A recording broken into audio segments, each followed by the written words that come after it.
Chapter 10. Saladin finds Peterson. Saladin's plane flew over Athens early in the morning. From the airplane, he looked down on the ruins of the Acropolis.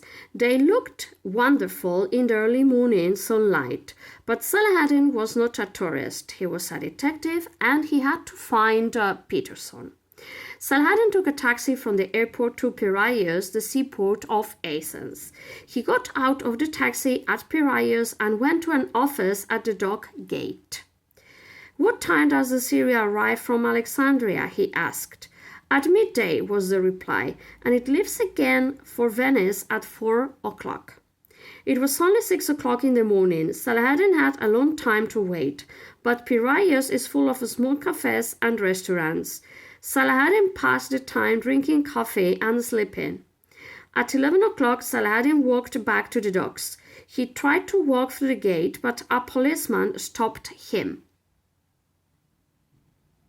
"You can't go through the gate without a ticket," said the policeman. Saladin had an idea. The man in the office had said that the Syria was going to Venice. Saladin went back to the office and bought a first-class ticket to Venice. When he got into the docks, the Syria hadn't yet arrived. Saladin sat down on a box and waited. "Peterson is not an Egyptian name," thought Saladin. "It's another Swedish name, like Borkman."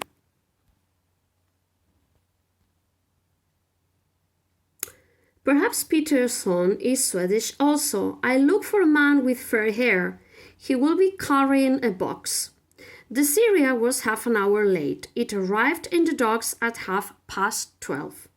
Saladin watched the people getting off the boat.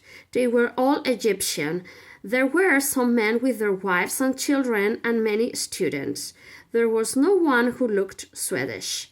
At that moment, someone appeared on the top deck of the Syria. He was a tall man with fair hair. "That's Peterson," thought Saladin. "So he's decided to stay on the boat. Perhaps he's going to Venice. I'll get on the boat and go to Venice too." But Saladin was careful.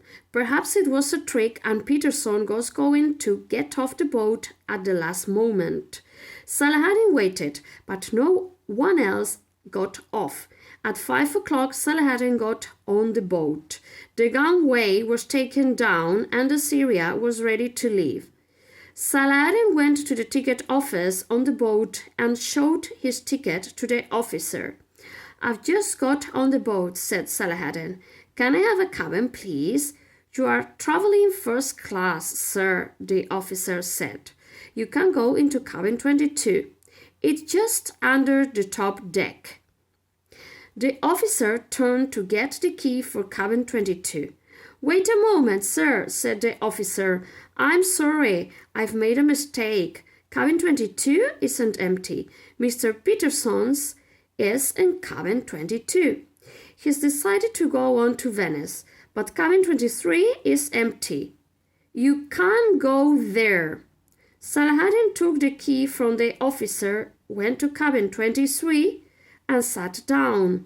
He had found Peterson.